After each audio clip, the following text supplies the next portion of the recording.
ये पब्लिक बताएगी कि आपने गलत फ़ैसला किया है या सही फ़ैसला किया। अगर पब्लिक ने मुझे कहा कि आप हमारे नुमाइंदा हैं तो मैं नुमाइंदा इलेक्शन लड़ूंगा। अगर उन्होंने कहा कि आपने नहीं लड़ना है तो मैंने अपने आप को इनके हवाले किया हुआ। तो देखें, वोट होता है आवाम के पास, टिकट के पास नहीं होता। टिकट एक सिंबल है। बिस्मिल्लाहिर्रहमानिर्रहीम। अस्सलाम वालेकुम नाज़रीन इकराम, आप देख रहे हैं जेके न्यूज़ और मैं हूं आपका मेज़बान मोहम्मद लतीफ़ आवान। नाज़रीन इकराम, आज़ाद कश्मीर में बल्दियाती इलेक्शन की आमद है और इलेक्शन शेड्यूल के बाद टिकटों की तकसीम भी हो चुकी है। आज मैं मौजूद हूं यूनियन कौंसल बटल मंढोल में और यहाँ आपको नज़र आ रहे होंगे, ये गैदरिंग आपको नज़र आ रही है। ये एक कॉर्नर मीटिंग है। यहाँ पे राइशगिया है, ये सरदार शकील साहब जो उम्मीदवार हैं यूनियन कौंसल बटल मंढोल से। नाज़रीन इकराम, आज़ाद कश्मीर में जो बल्दियाती इलेक्शन होने जा रहे हैं 32 साल के बाद होने जा रहे हैं और सियासी जमातों और बिलखसूस जो उम्मीदवार हैं उनके अंदर खासा जोश व खरोश पाया जा रहा है। और फिर टिकटों के हवाले से कुछ लोग जो हैं नाराज़ भी हैं और कुछ लोगों को जिनको टिकट दिए गए वो भी खासे खुश दिखाई दे रहे हैं। लेकिन ये पार्टी के अपने फ़ैसले हैं, बिलखसूस पार्लिमानी जो पार्टी या बोर्ड है उसका ये फ़ैसला है कि उन्होंने किसको टिकट जारी करना और किसको टिकट जारी नहीं करना। हाल ही में जो डिस्ट्रिक्ट काउंसलर के टिकट का जो फ़ैसला हुआ यूनियन कौंसल बटल मंढोल से, वो बड़ा ही इंटरेस्टेड था। और गुज़श्ता रोज़ जब सरदार सईद खान का टिकट, उनका टिकट का फ़ैसला हुआ और यूनियन कौंसल बटल मंढोल में जो यहाँ के कारकुनान थे उनमें बड़ी मायूसी पाई गई। उसकी रीज़न ये थी कि सरदार शकील खान जिनको पिछले 2 मास हो चुके थे यहाँ यूनियन कौंसल बटल मंढोल में इलेक्शन कैंपेन करते हुए, लोगों के साथ जो तालमेल था, इलेक्शन कैंपेन थी उसमें वो मसरूफ़ थे। लेकिन अचानक जब पार्लिमानी बोर्ड की तरफ से ये फ़ैसला हो गया कि सरदार सईद खान जो PTI के कारकुन है, एक नज़रियाती कारकुन उनको कहा जाता है, उनको टिकट दिया गया। और ये सरदार सईद खान सरदार शकील साहब के करीबी अजीज़ भी हैं, इसमें कोई शक नहीं कि पार्लिमानी बोर्ड ने फ़ैसला किया। लेकिन यहाँ की जो अवाम है, यहाँ के जो लोग हैं, यहाँ के जो कारकुनान हैं, उनमें खासी मायूसी पाई जाती है, इसलिए कि कमज़ोर शख्स को टिकट दिया गया। आज की ये जो मीटिंग है सरदार शकील साहब के घर पे, ये मशावरती मीटिंग है और आज फ़ैसला मुतवक्को है कि आया शकील साहब इस टिकट के फ़ैसले के बाद वो क्या ऐलान करेंगे, आज वो अपने कारकुनान से वो क्या मशावरत करेंगे, इस वाले से आज हम बात करेंगे उनसे। और यहाँ मौजूद जो कारकुनान हैं उनसे कि आया पार्लिमानी बोर्ड की तरफ से और बिलखसूस साबिक़ वज़ीर आज़म सरदार अब्दुल क़य्यूम खान न्याई साहब की जानिब से जो फ़ैसला किया गया टिकट का, इस पे यहाँ के कारकुनान का क्या रद्द-ए-अमल। मैं बात करूँगा सरदार शकील साहब से कि आखिर ये फ़ैसला हुआ, क्यों हुआ और इस फ़ैसले पे आपके तासुरात क्या हैं। चलते हैं शकील साहब के पास और बात करते हैं। नाज़रीन इकराम, इस वक्त मेरे साथ मौजूद हैं यूनियन कौंसल बटल मंढोल से डिस्ट्रिक्ट काउंसलर के उम्मीदवार सरदार शकील साहब। सरदार शकील साहब से बात करूँगा मैं। सर, पिछले 2 माह से आप यूनियन कौंसल बटल के अंदर मौजूद हैं और इलेक्शन मुहिम चला रहे हैं, लेकिन जो अवामी राय थी, जो हमारे ज़राए थे, उन ज़राए के मुताबिक टिकट आपको मिलना था। लेकिन अचानक फ़ैसला ये हुआ कि टिकट आपसे छीन लिया गया और आपके करीबी अजीज़ को टिकट दे दिया गया, जो बज़ाहिर मुस्लिम लीग नून के मुकाबले में एक कमज़ोर शख्स है। और क्या समझते हैं ये फ़ैसला आपके लिए कैसा है और फिर इस टिकट के बारे से आप क्या कहना चाहिए, इससे आप मुतफ़िक़ हैं? वालेकुम सलाम। पहले तो मैं लतीफ़ साहब आपका शुक्रिया अदा करता हूँ, आपके चैनल का शुक्रिया अदा करता हूँ कि आप मेरे पास यहाँ पे तशरीफ़ लाए। मैं 2 महीने से नहीं, तकरीबन 11 साल से जो है वो सियासी एक्टिविटीज़ कर रहा हूँ और मैंने शुरू से ही पब्लिक के साथ अपने आप को और पब्लिक को अपने से दूर नहीं होने दिया। और यही वजह थी कि मैं बेसिकली वो मेरा जो मकसद था वो एक मोहब्बत भरा मकसद था कि लोगों के मसाइल को मैं अच्छे तरीके से समझता था और मैं कोशिश करता था कि मेरिट पे लोगों के काम हों। हम हारें या जीतें, हम अवामी मसाइल पे बड़ी नज़र रखे हुए होते थे और कोशिश करते थे कि लोगों के काम हों।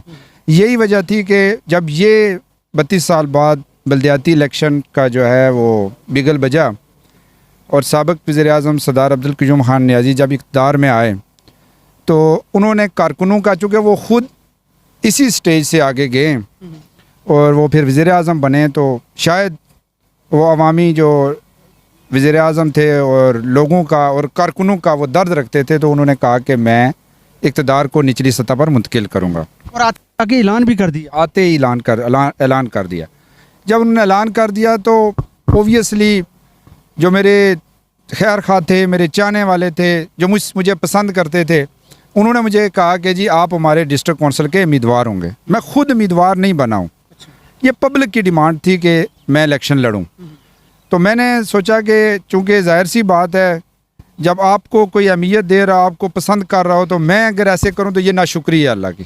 अच्छा शकील साहब, पब्लिक ने आपको डिमांड की, आपका कारोबार रावलपिंडी है, आपकी रहायशगाह भी पिंडी है, आप यहाँ बहुत कम आते हैं, लेकिन जब पब्लिक आपको डिमांड पब्लिक ने की, आप वहाँ सारा कुछ छोड़ छाड़ के यहाँ आ गए? जी ऐसे ही है। मैं बेसिकली तकरीबन 18 साल की उम्र से बिज़नेस कर रहा हूँ। तो बिज़नेस में वक्त के साथ जब सेटअप बन जाता है तो मेरा वहाँ पे होना ज़रूरी नहीं है।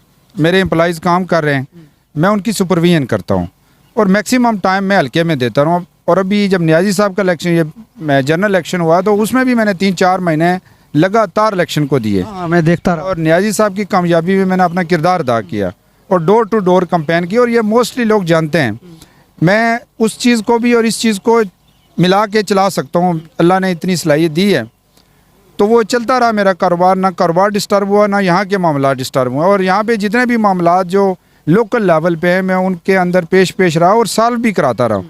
2006 से आप उनके साथ चलते रहे? जी, मैं 2006 में उस वक्त BS का स्टूडेंट था, तो मैं पहली दफ़ा जो पोलिंग एजेंट बना हूँ वो क़य्यूम नियाज़ी साहब का बना हूँ। और लास्ट टाइम भी मैं उनका ही पोलिंग एजेंट था, उनका वर्कर भी था, उनका पोलिंग एजेंट भी था। और यूँ समझें कि एक लोगों के अंदर जो राय आमा बनाने में मेरा एक किरदार रहा है। तो सर, जब आप पोलिंग एजेंट भी रहे, बहुत अरसे से उनके साथ भी रहे, काम किए, आपकी कोई ज़ाती कोई ज़रूरत थी नहीं, आपका अपना बिजनेस है, इतना सारा कुछ होने के बावजूद आप जब उनके साथ शाना बशाना खड़े रहे, तो फिर एक कारकुन की कोई डिमांड नहीं होती? वो आपकी एक ही डिमांड थी और वो डिमांड थी डिस्ट्रिक्ट कौंसिलर का इलेक्शन लड़ना और टिकट, और वो डिमांड भी आपकी पूरी नहीं की गई और आपको उस दौड़ से बाहर कर दिया। और उसकी रीज़न क्या थी, वजह क्या थी? देखें जी, ये एक शिकवा है, ये एक कारकुन का जो हक मारा गया है, जो एक कारकुन का जो बेसिक राइट उससे लिया गया है, जिसने 2006 से उनके साथ सफ़र शुरू किया है। और जब टिकट का वक्त आया तो नियाज़ी साहब कोटली में थे। जब पार्लिमानी बोर्ड की मीटिंग थी तो नियाज़ी साहब कोटली में थे, कहीं शादी में मसरूफ़ थे। तो ये मेरा शिकवा है, चूँकि मेरे हिसाब से जो टिकट दिया गया है वो मेरिट ये नहीं होता कि आप फेसबुक पे किसी को गाली निकालें या आप लोगों को के साथ बदतमीज़ी करें या आप ऐसा करें कि आप लोगों की जो है वो इज़्ज़त नफ्स मजरू करें। तो उस बुनियाद पे जो जितना ज़्यादा फेसबुक पे किसी से लड़ रहा हो, तो वो कि कारकुन उसको अगर बुनियाद बना के टिकट दिया गया है, तो मेरा ख्याल है इमरान खान का ये मंशूर नहीं था। सर, टिकट की बात आपने की, तो जिस शख्स को, जिस बंदे को टिकट दिया गया, वो अपने आप को नज़रियाती कारकुन कहलवाता है, लेकिन हालिया इलेक्शन में मैंने उनको आखिरी दिन तक न्यायी साहब के साथ, उनके नज़रिए के साथ, उनकी इलेक्शन कैंपेन के साथ मैंने नहीं देखा। कम अज़ कम जो मेरी ज़ाती राय, ये गलत भी हो सकती है, कोई इख्तलाफ भी कर सकता है, लेकिन ये मेरी ज़ाती राय है। इसी तरह मैं आ रहा था, तो जब मुझे टिकट नहीं दिया गया, और ऐसे वो मेरा भाई है, मेरी फूफो का लड़का है, उसमें कहीं साजिश भी मुझे लग रही है, क्योंकि एक इंतहाई कमज़ोर आदमी को, जिससे तकरीबन मोस्टली लोग जो हैं वो नाराज़ हैं, और वो 10 मिनट में जो है वो टेंशन वो ले लेता है और लड़ना शुरू हो जाता है और गिरबान तक पहुंच जाता है। तो ये बेसिकली अवामी नुमाइंदगी होती है। ये कोई गाय भैंस को आंकना नहीं होता, कोई लाठी ले के पीछे दौड़ना नहीं होता। ये इस यूनियन कौंसिल जो 13,000 वोट की यूनियन कौंसिल है, ये मुख्तलिफ़ कबीलों 26 कबाइल पे मुश्तमिल एक गुलदस्ता है, उसको चलाना है, उनके मसाइल हल करने हैं, उनके मामलात को देखना है। तो मैं जो जिस बंदे को टिकट मिला, अब तो टिकट उसको मिल चुका है, मेरी उससे कोई ज़ाती दुश्मनी नहीं है, टेंशन नहीं है। मैं सिर्फ ज़ाती तौर पे यहाँ पे आप आज जो ये मशावरती मीटिंग मैंने बुलाई, मैं ये गैदरिंग देख रहा हूँ, ये लोग आपके पास हैं। ये मशावरती मीटिंग मैंने इसीलिए बुलाई है कि मैं इनसे राय लेना चाहता हूँ कि ये क्या चाहते हैं, क्या ये पार्टी फैसले को ऑन करते हैं? क्योंकि ये ऐसा तो नहीं है कि पार्टी ऊपर से अगर किसी को भी मुसल्लत कर दे तो ये उसके पीछे चलना शुरू हो जाएंगे। हम बेसिकली पीटीआई के लोग हैं, ये तकरीबन सब पीटीआई के लोग हैं। हम ये मैं देखना चाह रहा था कि पब्लिक क्या डिमांड करती है, क्या पब्लिक मुझे पसंद करती है। अगर ये कहेंगे कि जी आप हमारे नुमाइंदा हैं, अगर ये मेरे साथ हैं, तो मैं उसके ऊपर फिर सोचूंगा। अगर ये कहते हैं नहीं आपको उस तरफ जाना चाहिए, तो मैं कोई अड़धर्म या उस तरह का सख्त मिजाज आदमी नहीं हूँ। मैं एक सियासी वर्कर हूँ और मैं लोगों की फलाह बहबूद के लिए कोशिश करने वाला आदमी हूँ। मेरी कोई ज़ाती बात नहीं है। मैं ज़ाती तौर पे, आपने भी बताया कि मैं बिज़नेस करता हूँ और आपको पता भी है, बेशुमार लोग मुझसे मुंसलिक भी हैं और मेरा शोबा ऐसा है कि मैं पब्लिक में ही रहा हूँ और पब्लिक डीलिंग करता रहा हूँ। तो वो भी जो साहिब हैं वो उनके साथ जो है वो मेरे चूँकि रिश्ता भी है, मामलात भी हैं। तो ये मुझे कल तक पता नहीं था कि उनको टिकट मिल रहा है। वो एक हफ़्ता पहले वो टिकट के उम्मीदवार भी नहीं थे, यहाँ पे वो ऐसी बात भी नहीं करते थे। सिर्फ वो मेरे ख़िलाफ़ जो है उन्होंने एक प्रोपेगेंडा किया, पार्टी हेड को वो बताया कि शकील ने आपके, मतलब हालांकि मेरी ना तबीयत ऐसी है, आपको भी पता है, ना मैंने फ़ेसबुक पे कभी कोई गलीज़ बात की है और ना मैं समझता हूँ कि कोई जो अवामी बंदा हो या सोसाइटी को फेस करने वाला बंदा हो वो ऐसी बात कर सकता है। तो उन्होंने एक मेरे ख़िलाफ़ एक प्रोपेगेंडा किया और साथ वो कुछ ऐसे ही लोग जो उन्हीं की तरह के हैं उन्होंने मिला के तो फिर वो मेरे ख़िलाफ़ एक माज खड़ा किया। और मुझे नहीं पता कि ये टिकट क्यों चेंज हुआ, जो मुझे 3-4 बजे तक मुझे दिया जा रहा था और लोगों ने खुशियाँ भी मना ली थी, जोश भी लोगों में एक दीदनी था, लोग मुझे मुबारकबादें दे रहे थे। चूँकि आज जो है वो हमने टिकट के लिए जो क्या कहते हैं, जो हमारा निशान है बैट जो है, उसके लिए पार्टी का टिकट हमने अदालत में जमा कराना था रिटर्निंग अफसर के पास। तो हम तो उसके इंतज़ार में थे। हमें तो ये कहा जा रहा था कि आप हमारे टिकट होल्डर हैं और आपका नाम जो है वो, चूँकि हमारी जो वर्किंग थी वो क्यूम नियाजी साहब जब बल बाज़ार में आए तो उन्होंने एक मशावरती इजलास बुलाया, जहाँ पे कमो बेश जो है सारे कबीले वहाँ पे मौजूद थे और उन्होंने अपनी मशावरत की। उन्होंने जब उनसे, तो लोगों ने खुल के मेरा नाम दिया, मेरे मुकाबले में एक बंदे खुल के नाम दिया गया और मुख्तलिफ कबाइल के लोगों ने। यानी फिर सर ये कैसे फैसला हो गया जब एक यूनियन कौंसिल जो ये जो लुच्छा का कस है वहाँ से स्टार्ट होती है जावड़ा और जावड़ा से होती है बट्टल, फिर आगे मनवा, वहाँ तक ये अच्छी खासी आबादी है, 13-14 हज़ार वोट है, 11 वार्ड्स हैं और वार्ड्स के नुमाइंदे भी यहाँ मैं देख रहा हूँ आपके साथ बैठे हुए हैं। फिर एक ऐसे शख्स को टिकट दिया गया जो कमज़ोर है, जिसके पास वार्ड के बंदे भी नहीं हैं। ये क़यादत ने क्या फ़ैसला किया, क्या क़यादत करना क्या चाह रही है साबिक़ वज़ीर आज़म साहब ने? ऐसी यूनियन कौंसिल जो जनरल इलेक्शन में एक बड़े मार्जिन से जिसने उनको वोट दिया। देखें जी, ये नियाजी साहब यहाँ से कमोबेश 5000 वोट लिया उन्होंने और आप देख सकते हैं कि हमने ये चूँकि मशावरती इजलास बुलाया है, ये मुख्तलिफ वार्ड से ये बंदे आए हुए हैं और इन सब के साथ मेरी इंटरेक्शन है, मोहब्बत है। मतलब पार्टी से हट के भी लोग किसी शख्सियत को पसंद करते हैं तो उसको वोट देते हैं, वरना पार्टी में भी लोग किसी को पसंद ना करें तो वोट एक उनका अपना ज़ाती इख्तियार होता है। तो जब मैं इस फील्ड में आया तो चूँकि ज़ाहिर नियाजी साहब हुकूमत में थे, फिर वज़ारत उज़्मा के ओहदे पे 10 साल तक हम जो है वो हारते रहे, तो लोगों की एक्सपेक्टेशन जो है वो बहुत हाई थी। तो वज़ारत उज़्मा के दौरान मैंने आपको देखा, जिस शख्स को टिकट मिला उसको मैंने नहीं देखा, आप उनके साथ चलते रहे, गाड़ी आप अपनी जेब से पेट्रोल डलवा के, कभी कश्मीर हाउस मैंने आपको देखा, मुजफ्फराबाद देखा, यहाँ हल्के में देखा, हर जगह पे आपको खड़े पाया, उनके साथ शाना बशाना। लेकिन जब फैसले का वक्त आया, कुछ देने का वक्त आया, तो आपको मैदान से ही बाहर कर दिया गया। बस ये एक अफसोस की बात है कि मुझे तो ना कोई प्रोजेक्ट चाहिए, ना मुझे कोई रोड चाहिए, ना मुझे कोई बोर चाहिए, ना मुझे कोई ऐसी एडजस्टमेंट ज़ाती तौर पे चाहिए। मेरे इन तमाम कामों का जो सिला था वो ये एक ही था, एक पार्टी का टिकट। ये सारी जो मेरी इबादत थी, रियाजत थी, ये समझें कि यहाँ पे आके मुझे उसका सिला मिलना था। आज पार्टी ने मुझे बड़ा मायूस किया और साबिक़ प्राइम मिनिस्टर सरदार अब्दुल क़य्यूम खान नियाज़ी साहब का मैं नुमाइंदा था, मैंने तो किसी से और गिला शिकवा करना नहीं है। तो मेरा शिकवा भी उनसे यही बना है कि आपसे मुझे इस चीज़ की उम्मीद थी जिसमें आप नाकाम रहे। और यही वकील साहब, ये तासुर भी पाया जाता है कि एक मजबूत शख्स जो बिजनेसमैन भी हो, जिसकी लोगों के अंदर जड़ें भी हों, लोगों के साथ मरासम भी हों, तो कोई भी ऊपर बैठा हुआ शख्स अपने लिए ख़तरा समझता है ऐसे शख्स को जिसके पास पैसा भी हो, बिजनेसमैन भी हो, लोगों के साथ उसके ताल्लुकात भी हों, सियासी कदकाठ भी हो, कि आने वाले वक्त में मुस्तकबिल में शायद वो सियासी तौर पे हमारा हरीफ हो, उसको पीछे करने के लिए, उसको लेट डाउन करने के लिए ऐसा फ़ैसला तो नहीं किया गया?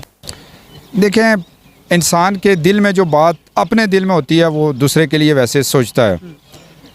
मैं ज़ाती तौर पे जब किसी चीज़ में घुसता हूँ तो बहुत दिल से मैं घुसता हूँ, और अगला शायद ये समझता है कि शायद इसको वो फील्ड बना के चल रहा है। अलग ऐसी बात नहीं है। मैं एक वक्त में एक ही काम करता हूँ। जब सियासत करता हूँ तो सियासत करता हूँ, जब बिज़नेस करता हूँ तो बिज़नेस करता हूँ। तो मुझे नहीं लगता कि मैं उनको कोई किसी वक्त भी मैं उनके लिए थ्रेट था, क्योंकि मेरी जो ज़ाती जो मसरूफियत है वो बहुत ज़्यादा है। डिस्ट्रिक्ट जो कौंसलरी जो है, डिस्ट्रिक्ट कौंसल के लिए जो मैं उम्मीदवार बना, ये मेरी ज़ाती ख्वाहिश भी एक वक्त में बन गई।